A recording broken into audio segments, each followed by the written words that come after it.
Hello everybody, Ben Woodruff here with another Falconry video. Today's video I'm going to be talking about the gray-bellied goshawk, the wackadoodle imposter. Dun dun dun.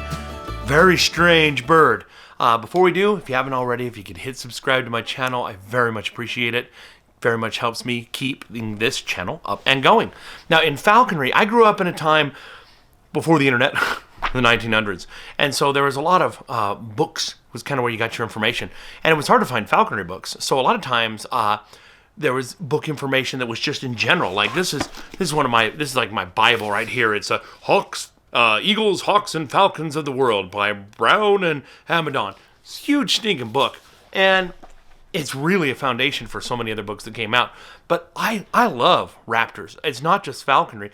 I love raptors. I love to learn about them. I love about them in the wild. I love everything about them. And so I would pore over this. And there's this one bird that breaks all the rules. And it's so strange. Before I mention that, we gotta have to understand sort of a baseline about almost all birds of prey, almost all raptors. And that is they hatch, they grow very quickly, extremely quickly. Most raptors outside of eagles, a couple months, they're full-sized. And they never get any bigger. But they have first-year coloration. And then once they're a year old, they molt their feathers and get their adult colors. And there's a very distinct difference. I'll give you a simple example. Peregrine falcons, which are a good example because they live almost everywhere in the world. The peregrine falcon, its first years, and there's a range of pigmentation, but kind of browns and darker browns and blacks, right? So pretty simple, cool-looking bird. And then once they're an adult, they get all those blues and grays and whites and maybe even reds on the chest that are so much more striking. You see this with many, many raptor species where there's sort of a kind of a blander look and then the adult is more striking. Don't know why. There's a lot of theories why. One thing is that I do subscribe to is that in a world where your size does not show your age, your coloration does, to suggest to start a family, so to speak, to try to find a mate. If you have adult coloration, it shows you have been through at least one winter, at least one full year that you've been able to hunt and survive on your own. Therefore, you're not just sort of a greenhorn who doesn't know what they're doing. So in theory, you might be a good provider or a good parent, a good mate. And that could be part of how these colorations come about. Now again, not all raptors have this. Some are pretty close, like a juvenile and an adult great horned owl have fairly similar colorations.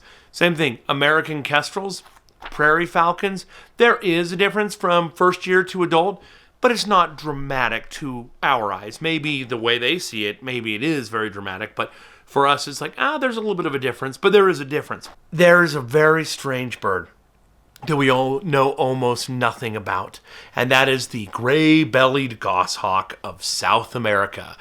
Today, a lot of books and a lot of things online just call it the gray-bellied hawk, but it's an accipiter, and so gray-bellied goshawk, it makes sense. Now, this bird, just like others, has a juvenile form and an adult form that are different in their coloration.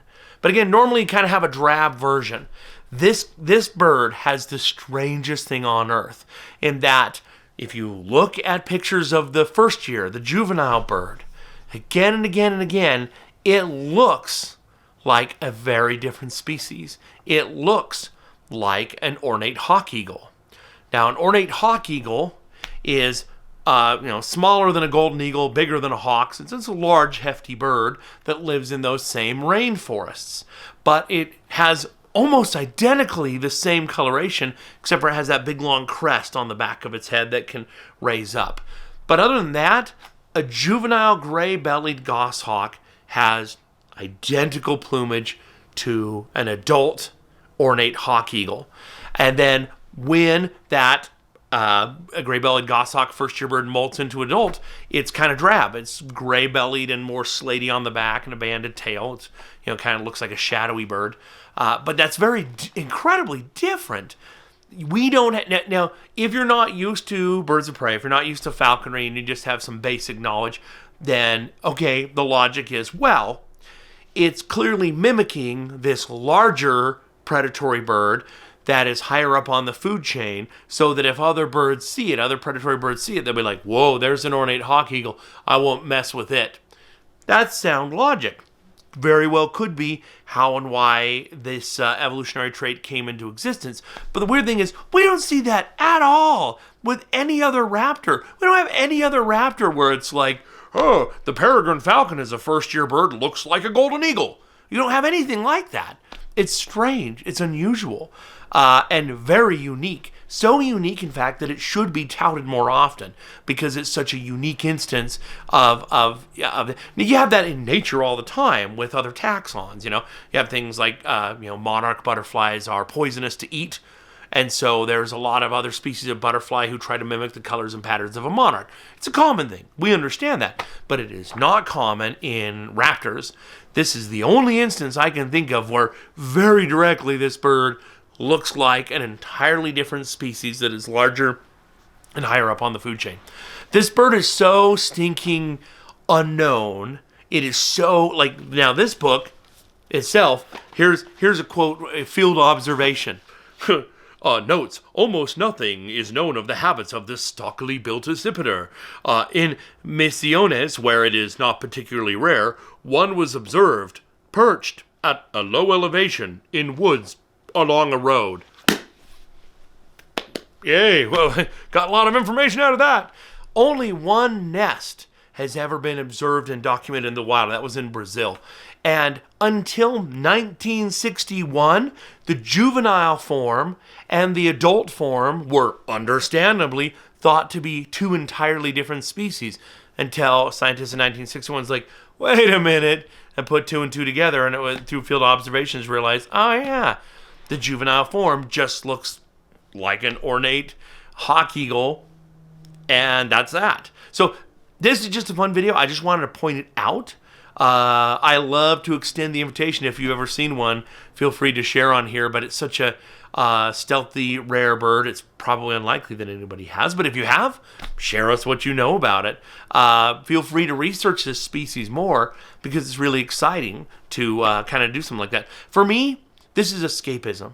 You have a long day at work or something. It's kind of fun to just think about there's wildlife as striking as the gray-bellied goshawk on our planet that we still know basically nothing about. It's one thing if it's like, oh, there's some weird frog on a mesa in Venezuela that's hard to find. This is a bird of prey. This is a top predator, and people know hardly anything about it. So I love that there's still some mystery in the world today that we can discover and learn about. So I hope that you found this fun. If you like just a little species spotlight video like this, let me know if there's something you like, or if you don't prefer these sort of videos on my channel. I just think they're fun to talk about. And hope you enjoyed it. And as always, happy hawking.